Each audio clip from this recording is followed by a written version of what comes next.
હર હર મહાદેવ, જય દ્વારિકાધીશ।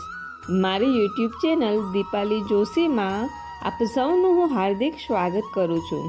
તો મિત્રો, આજના આ સુંદર વિડીયોમાં આપણે જાણવા જઈ રહ્યા છીએ કે આવનારી સોમવતી અમાવસ્યા ક્યારે છે, પૂજા અને ઉપવાસ કેવી રીતે કરવા જોઈએ, પૂજા વિધિ કરવા માટેનું મુહૂર્ત કયું છે અને કેવી રીતે પૂજન કરવાથી પિતૃઓના આશીર્વાદ પ્રાપ્ત થાય છે।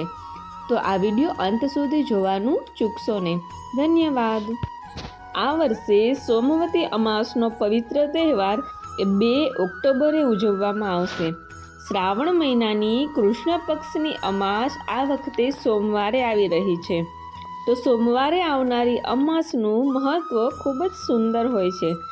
હિન્દુ ધર્મમાં સોમવતી અમાવસ્યાનું વિશેષ મહત્વ રહેલું છે, જ્યારે સોમવાર અને અમાવસ્યાનો યોગ બને છે। આ દિવસે કરવામાં આવતી પૂજા અને ઉપવાસ એ વિશેષ ફળદાયી માનવામાં આવે છે। સોમવતી અમાસે બ્રહ્મ મુહૂર્તમાં પવિત્ર નદીઓમાં સ્નાન અને દાન કરવાથી પિતૃઓના આશીર્વાદ પ્રાપ્ત થાય છે। વિવાહિત મહિલાઓ આ દિવસે પોતાના પતિના લાંબા આયુષ્ય માટે વ્રત રાખતી હોય છે। તો હવે આપણે જાણીએ કે શ્રાવણ મહિનાની પૂર્ણાહુતિ અને સોમવતી અમાસ ક્યારે છે અને સોમવતી અમાવસ્યાનો શુભ સમય મુહૂર્ત કયું છે। પંચાંગ પ્રમાણે શ્રાવણ મહિનાની અમાસની તિથિ 2 સપ્ટેમ્બર 2024ના રોજ સવારે 5:21 વાગ્યાથી શરૂ થશે અને તે બીજા દિવસે એટલે કે 3 સપ્ટેમ્બર 2024ના રોજ સવારે 7:24 સમાપ્ત થશે। તો આ એનું શુભ મુહૂર્ત છે। હવે આપણે જાણીએ કે સોમવતી અમાવસનું વ્રત અને પૂજા વિધિ કેવી રીતે કરવા। આ દિવસે મહિલાઓ સૂર્ય ઉદય પહેલા જાગીને સ્નાન કરે છે અને વ્રતનો સંકલ્પ કરે છે।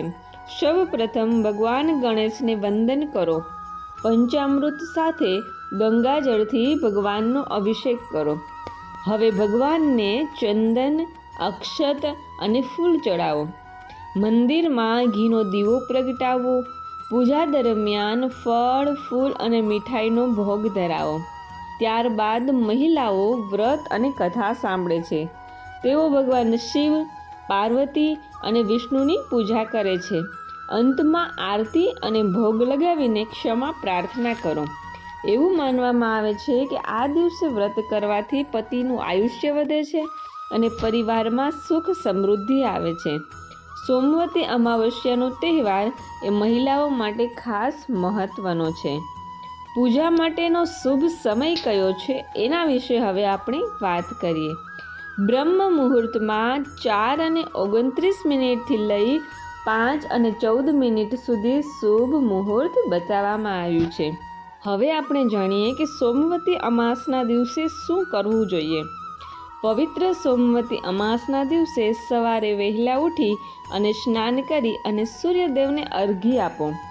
લોટના ગોળાઓ બનાવો અને માછલીઓને ખવડાવો। કીડિયારું પૂરો, પીપળો, વડ, કેળા, તુલસી જેવા વૃક્ષો વાવવા જોઈએ અથવા તો વાવેલા વૃક્ષોમાં પાણી પાવું જોઈએ, કારણ કે તેમાં ભગવાનનો વાસ હોવાનું માનવામાં આવે છે।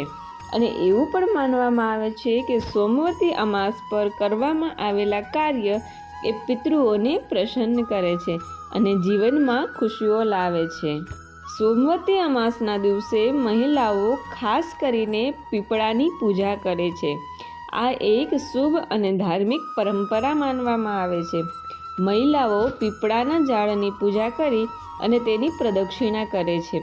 તેમના પરિવારની સુખ, સમૃદ્ધિ અને દીર્ઘાયુ માટે પ્રાર્થના કરે છે।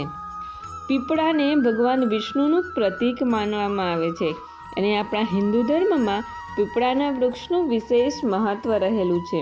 તેને ભગવાન વિષ્ણુનું પ્રતીક માનવામાં આવે છે, એટલે જ આ દિવસે મહિલાઓ પીપળાના ઝાડની 108 વાર પ્રદક્ષિણા કરીને પૂજા કરશે અને ઝાડની આસપાસ કાચા સૂતરનો દોરો વીંટોળશે।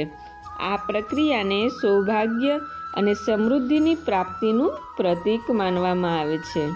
તો આ રીતે સોમવતી અમાવસ્યાના દિવસે પૂજન અર્ચન કરવાથી ભગવાન શિવ ભગવાન વિષ્ણુની સાથોસાથ પિતૃઓ પણ પ્રસન્ન થાય છે અને પિતૃદોષ કાલ સર્પદોષ જેવા દોષો એ આ દિવસે વ્રત પૂજા અર્ચના કરવાથી દૂર થાય છે।